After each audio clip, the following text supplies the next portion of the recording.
Today we will learn Unit 4, read number 1. The title of the lesson is The Adjustment. Adjustment means anukulta. This lesson is written by ગુલજાર. આ પાઠ એક ગુલજાર જે લિખિત વાર્તાના નાયક છે, એક નાના.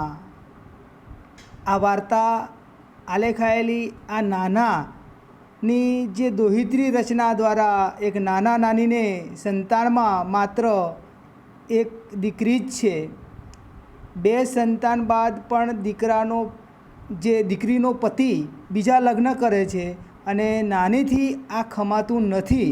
અને દીકરીના જે બે સંતાન, એક પુત્રી એક પુત્ર, એ દીકરીને તેના સંતાનોનો સહિત પોતાને ઘેર જે રહેવા બોલાવી લે છે અને નાના નાનીને ખૂબ ચાહે છે અને તેમની સંભાળ લે છે.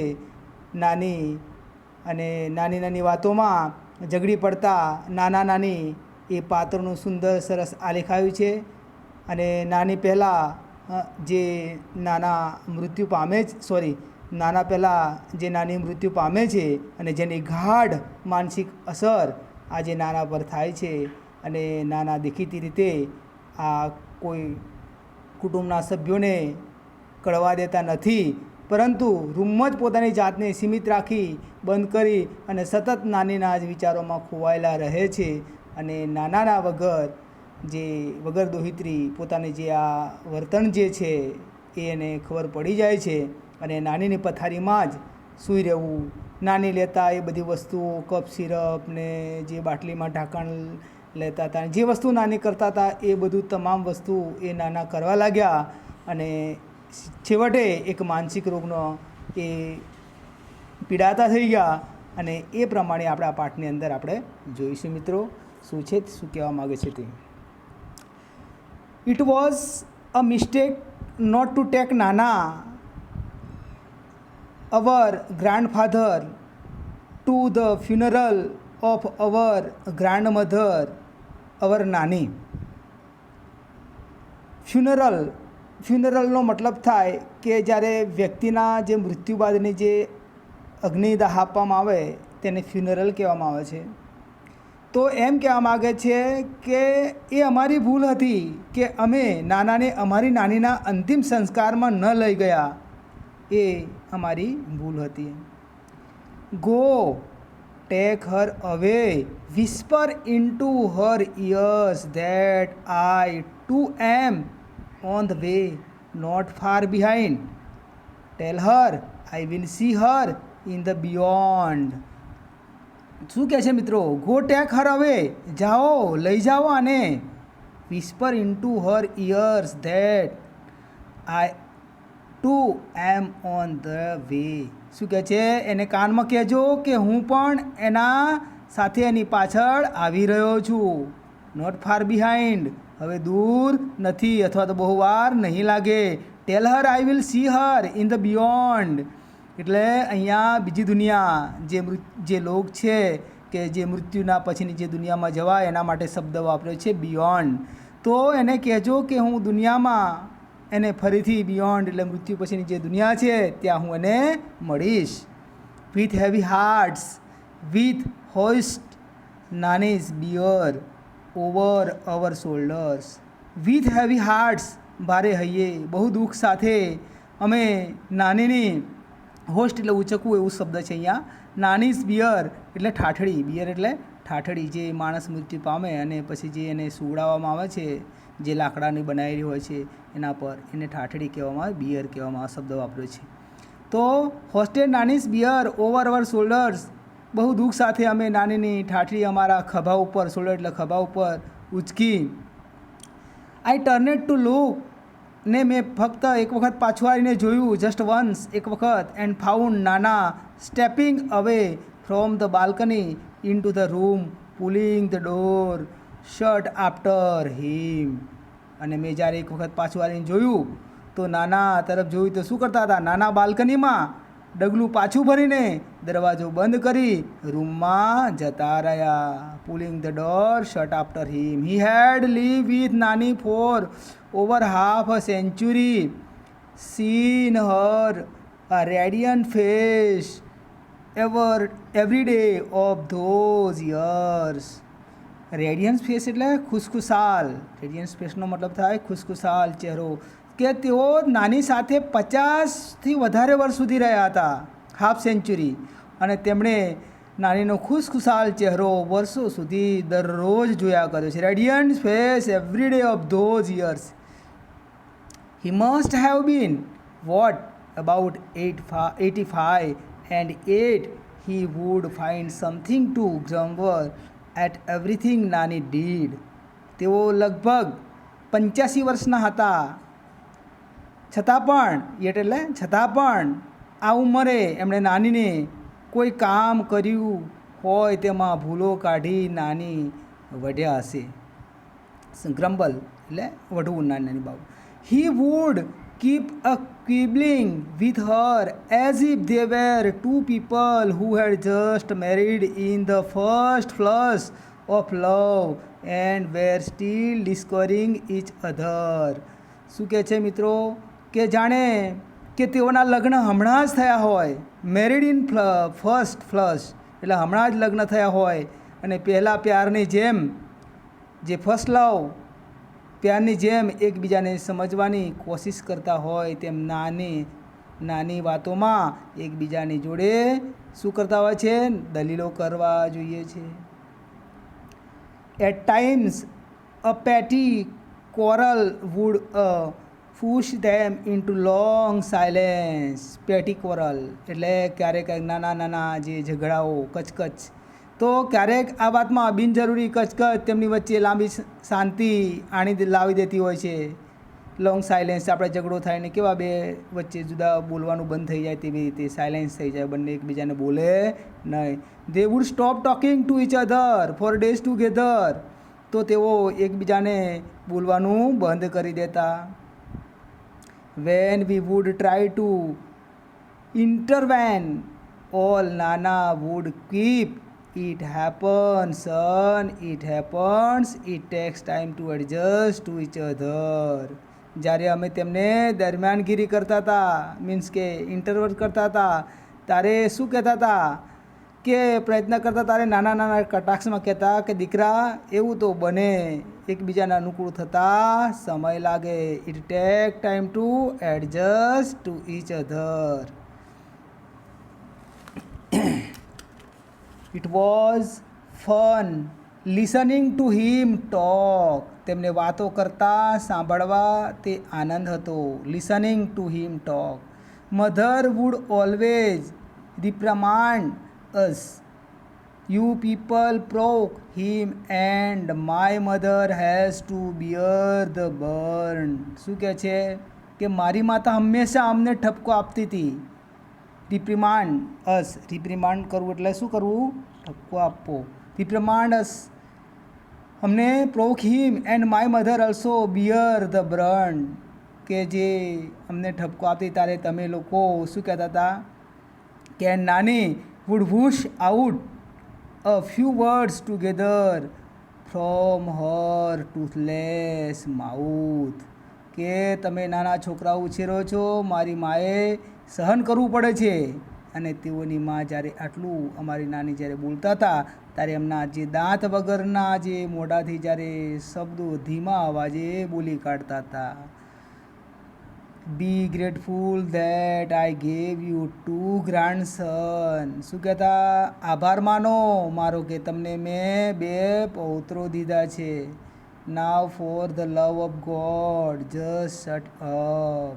હવે ભગવાન ખાતર ચૂપ થઈ જાઓ.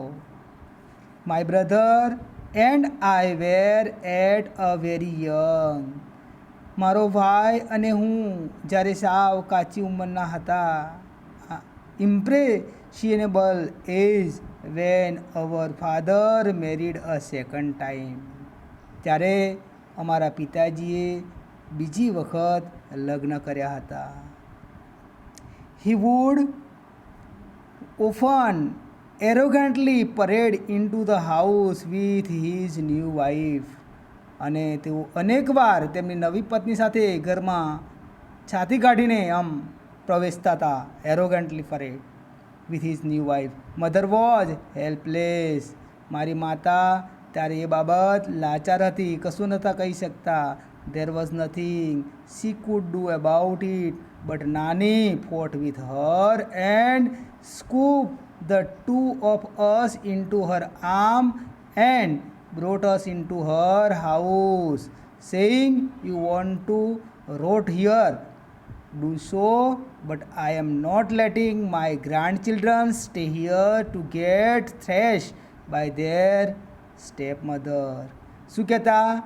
તો કે એનું જ્યારે કંઈ પણ કરી શકે એમ નહોતી, તારે નાની સાથે જે મારા મમ્મી સાથે ઝઘડીને અમને બંને ભાઈઓને તેમના બાથમાંથી લઈ પોતાના ઘરમાં લઈ ગઈ હતી. અને મમ્મીએ એવું કહી દીધું કે તારે અહીં સડવું પડશે. You want to rot here. સડવું, રોટ એટલે સડવું. નહીં કહેતા મરને એમ કહીએ ને આપણે એવી રીતના. સડવું હોય તો સડ. રોટ હિયર ટુ ડુ શો. આ રીતે I am not letting my grandchildren stay here to get thrashed by their stepmother. શું કહે છે કે પણ હું મારા પૌત્રને સ્ટેપમધર એટલે સાવકીમાં સાથે પીટાવા, માર ખાવા માટે અહીં નહીં રહેવા દઉં. If anyone got her way with Nana it was Nani. અને નાના અને મારી માની વચ્ચે કોઈ બોલી શકે એમ હોય તો તે કોણ હતું? નાની હતા. She would tell it to his face, you will regret it the day I die. શું કહે છે કે તે નાનાને મોં પર કહેતા, જ્યારે હું મરી જઈશ ત્યારે તમને આ વાતનો અફસોસ થશે. રિગ્રેટ એટલે અફસોસ. REGRET. You don't speak with the mother of these two children. તમે આ બે બાળકોની માતા સાથે અત્યારે વાત નથી કરતા. They are also not going to talk to you. તેઓ પણ તમારી સાથે ભવિષ્યમાં વાત નહીં કરે. You will sit all by yourself in the balcony and bathe in the sun and your own loneliness. શું કહે છે કે તમે પણ તમારી જાત સાથે, તમારી એકલતા સાથે, લોનલીનેસ, બાલ્કનીમાં બેસી રહેશો. નાના વુડ છે બેરલી ઓડિબલી. નાના મુશ્કેલીથી સંભળાય. બેરલી એટલે મુશ્કેલીથી. આમ barely audibly. I am older than you. શું કહેતા? નાના મુશ્કેલી સંભળાય રીતે ધીમા અવાજે કે હું તારા કરતાં મોટો છું. I am older than you. Comparative degree વપરાયેલી છે મિત્રો. You just wait and watch who is going to go first, you or I. શું કહે છે? તું જરા થોભી જા અને જો કે કોણ પહેલાં જાય છે, તું કે હું. She would simply say, yes, you will see, just watch. અને નાની આજે સાહજિકતાથી કહેતા, હા હા તે જોજો ને તમે. એન્ડ નાની રિયલી ડીડ લીવ બિફોર હિમ. અને નાની ખરેખર તેમના પહેલાં જતા રહ્યા. નાના became all the more irritable now as if he had lost a vigor. vigor એટલે શરત. હવે નાના વધારે ચીડિયા થઈ ગયા. ઇરિટેબલ થવું એટલે ચીડિયા થઈ ગયા. જાણે કે તેઓ એક શરત શું ગયા? હારી ગયા. vigor એટલે શરત હારી ગયા હોય એમ. શરત મારતા હતા ને કે પહેલાં કોણ મરે છે, તું મરે છે, હું મરે છે. અને નાની જ્યારે મૃત્યુ પામ્યા ત્યારે જાણે કે શરત હારી ગયા હોય એમ એકદમ ચીડિયા બની ગયા. For a few days he took out his anger on his food. અને થોડાક દિવસો માટે તો તેમનો ગુસ્સો તેમણે ખોરાક ઉપર કાઢ્યો. હી વુડ પુશ અવે હિઝ પ્લેટ એન્ડ સે. એવો એમની જે જમવાની જે થાળીને પુશ કરતા, ધક્કો મારી દેતા, ઠેલવી દેતા અને કહેતા હતા, tell her I don't want to eat. એને કહી દો કે મારે જમવાની ઈચ્છા નથી, એવું બોલતા હતા. હી ઇમ્પ્રિઝન હિમસેલ્ફ. ઇમ્પ્રિઝન એટલે કેદ કરી દેવું, પૂરી દેવું. Imprison himself in the bedroom. તેઓ તેમની જાતને તેમના શયનખંડમાં કેદ કરી દીધી હતી. We remove a few of nani's belonging to make, belonging એટલે માલિકીની જે નાનીનું હતું તે વસ્તુ, to make the room available for nana, but he did not let us cart away nani's bed. શું કહે છે કે અમે નાનીની કેટલીક વસ્તુઓ અમે રૂમમાંથી દૂર કરી દીધી, પણ જેથી કે નાના જે બહુ યાદ ના આવે એટલે જીવી શકે એટલા માટે, પરંતુ તેમણે અમે નાનીનો પલંગ દૂર કરવા દીધો નહીં. એનો જે નાનીનો જે બેડ હતો એ બેડ લેવા દીધો નહીં. In a dry hollow hoarse voice, dry hollow hoarse તડાઈ ગયેલા કર્કશ અવાજ, hoarse voice. He said let it be, તેને ત્યાં જ રહેવા દો. Where else is she going to sleep, કે બીજે ક્યાં સુવા જશે તેણી. એ પેલી જે દાદી માટેનો જે ખાટલો હતો એ લેવા દીધો નહીં. The day we had to take nani's ashes away for the immersion, that day too nana stay lock in the room. જે દિવસે અમારે નાનીની અસ્થિ, નાનીઝ એસીસ, એસીસ એટલે જે રાખ આપણે અગ્નિ સંસ્કાર કરવામાં જે થઈ જાય અને પછી એની જે રાખ આપણે લાવીએ છીએ તે, એના જે અસ્થિ વિસર્જન માટે લઈ જવાના હતા તે દિવસે પણ નાના જ રૂમમાં ભરાઈ ગયા. Lock in two the room. When I went in I found him sitting on her bed. જ્યારે એમને જોયા મેં તો નાના રૂમમાં જ એ ભરાઈ ગયા હતા ને એના કોટ પર બેસી રહ્યા હતા નાનીના. He just touch the urn and said, એવું છે ને કે પોતાના જે અસ્થિકુંભ, અર્ન એટલે અસ્થિકુંભને ફક્ત સ્પર્શ કરતા હતા અને કહ્યું, take him away all my life, he just kept fighting with me. શું કહે છે નાનાએ કે એને એના આખી જિંદગી એને મારી સાથે ઝઘડો કર્યો છે. એટલે શું કહે છે કે આ બોલતા બોલતા એ પોતે એમને વર્તનમાં એ બદલાઈ જાય છે અને એ પોતે એ થાય છે. તો મિત્રો પાઠ લાંબો છે, આ પાર્ટ 1 અને પાર્ટ 2માં આગલો ભાગ બીજો આપણે જોઈશું. Thank you.